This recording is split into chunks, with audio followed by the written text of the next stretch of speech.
Kui eelmine kord oli meie kaamera siin Sakus Tallinna maantee 1 Redori arendusobjektil, siis oli parasjagu hästi pidulik sündmus, nimelt nurgakivi panek. Tore keeleline väljend nurgakivi panekul. Täna käib paneelide montaaž ja silma alla jäi nii mõndagi huvitavat, mille kohta tahaks uurida ja küsida. Esimene asi, mis silma torkas, kui me täna siia tulime, oli see, et seintest turritavad välja ühed pikad vardad, millel on oranžid korgid peal. Ausalt öelda, mina ehitusobjektidel taolist asja ennem näinud ei ole. Mis vardad need on?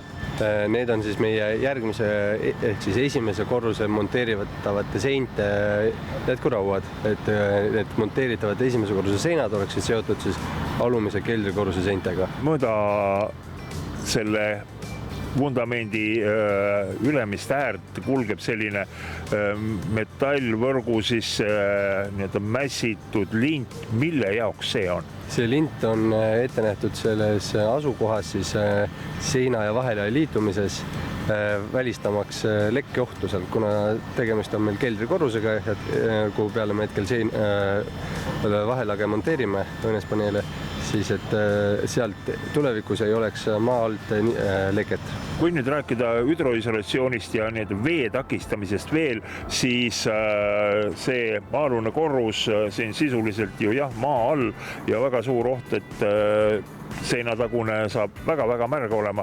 Ma ei ole näinud siin ühtegi märki hüdroisolatsioonist. Kuidas see lahendatud on? Hüdroisolatsioon on meil tagatud veekindlama betooniga, mis siis ongi mõeldud sellistes kohtades kasutamiseks. Igaks juhuks tegime põranda ja seina liitumised veel täiendavalt sellesama, nagu te nimetasite, bituumeniga, SPS materjaliga üle.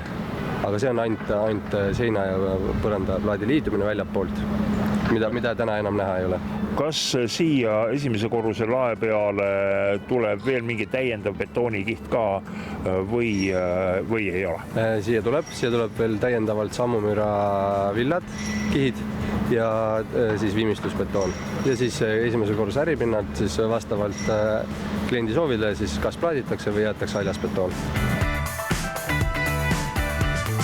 Nii nagu Harri mainis, tuleb siia paneelidele peale veel sammumüra tõkestav konstruktsioon.